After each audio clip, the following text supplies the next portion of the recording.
All right, Madridistas, welcome back. This is a very, very sad day, but a very, very important day. Welcome back to the channel. Welcome back to Madrid. Uh, you know, we're going to have to make a video about Vini Jr.'s press conference yesterday, which I think many of you may have seen, where this 23-year-old kid who has done nothing but bless us with extraordinary football is brought to tears because of the racism and the bullshit persecution that he's been subjected to here in Spain. I'm really, really livid. It was very, very hard for me to watch that interview, but we're going to watch it here together on this channel. We're going to watch the whole thing, and I'm going to give you my thoughts. And before we do so, I need to implore you guys to watch this video. Okay? This is the second video that I put out on my channel a few weeks ago when I barely had any viewers or subscribers. But it was the second one I put out because I thought it was that important to address. So please, I beg you, go to my channel and watch this. If you want to know how all of this crap began, please watch it because it'll give you the picture. But we're going to listen to Vini's press conference. Vini, we love you. We're with you. And let's walk through this together because I want to explain to you some of the things that are happening here in Spain. So thanks for being here on the channel, and thank you for supporting Vini as well throughout this ordeal. Okay, let's get started.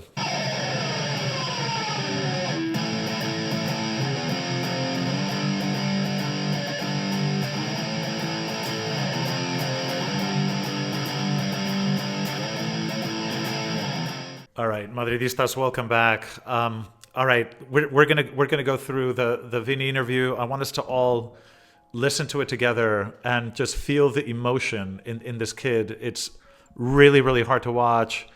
And then afterwards, I can give you my thoughts and tell you a little bit about kind of what happened here in Spain and how we got to this horrible place.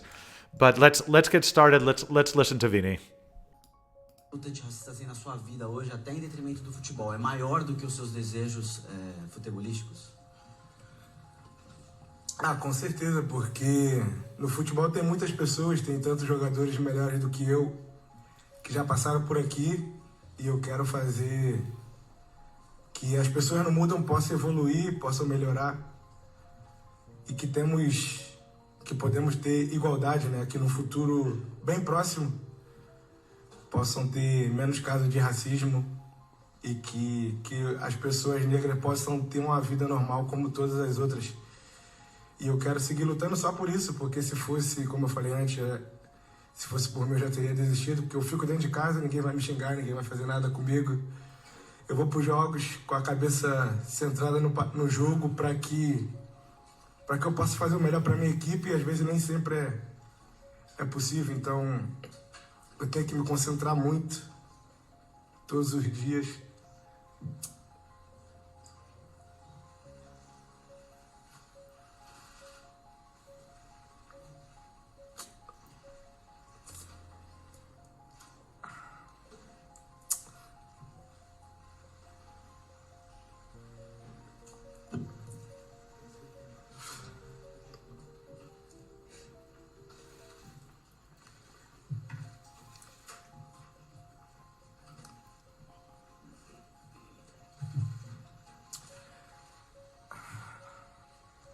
Desculpa, é que eu só queria jogar futebol, só quero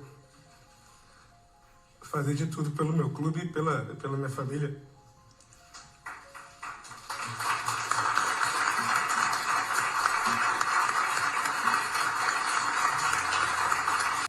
All right, welcome back, Madridistas. I'm sure you agree with me that was really, really, really hard to watch.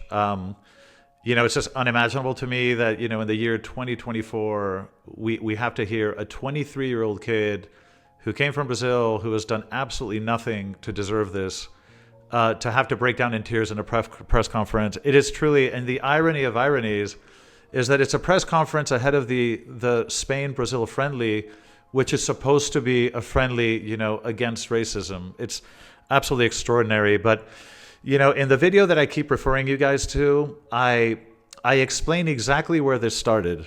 This ridiculous animosity against Vini from the moment he arrived. It originated with this show called El Chiringuito de Jugones.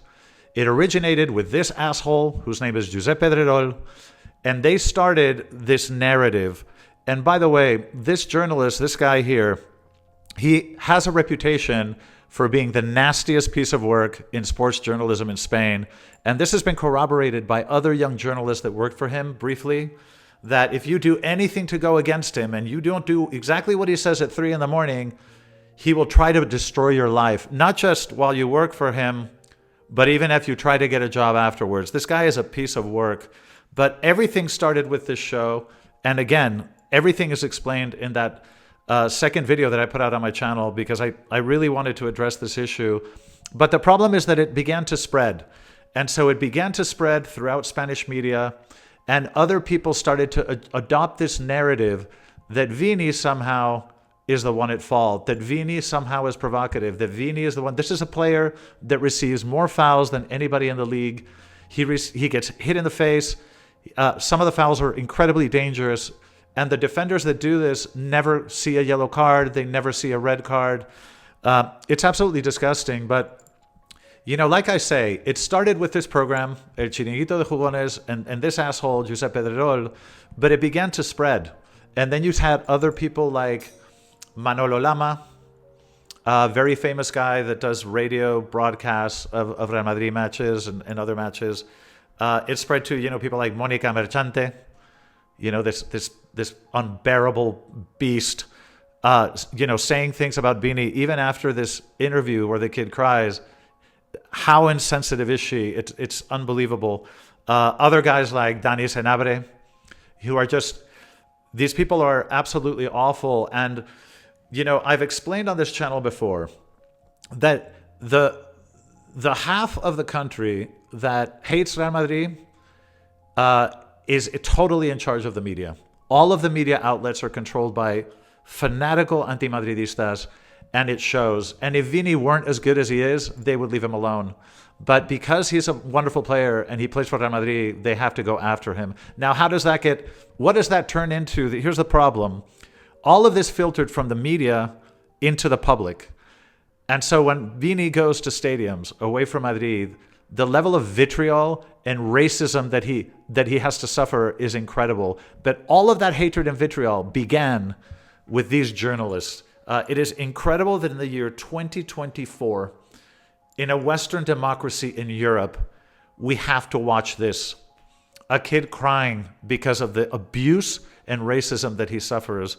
Listen, this is a day for all of us to, you know, to give our support to Vini in any way that you can. If you want more color on exactly how this all came about, again, watch my video, the second one I put out. But again, you know, Spain is a country that I love. My parents were from here. I've spent half my life here. It's part of me and who I am. But like every country, it has its good and bad. And the bad is that when it comes to social issues like this country is an underdeveloped country. This country is a third world country. This is a country that needs to grow and learn and join the modern world, where we do not make racist insults and we do not speak to players of color in the way that they do, not just in the media, but especially in the public. And nobody is protecting this kid, neither the refs, nor La Liga, nobody else. And it's absolutely disgusting. So listen, I needed to vent all this and get it out of my system. But I just want to say one more time, Vini, we love you. Você é o melhor, bala rapaz. Play football, make us happy. We love you, and we hope you stay forever. So anyway, I want to leave you guys with that. It's very emotional for me to say all this stuff, but thanks for watching. I'll catch you guys in the next video. And as always, Ala Madrid.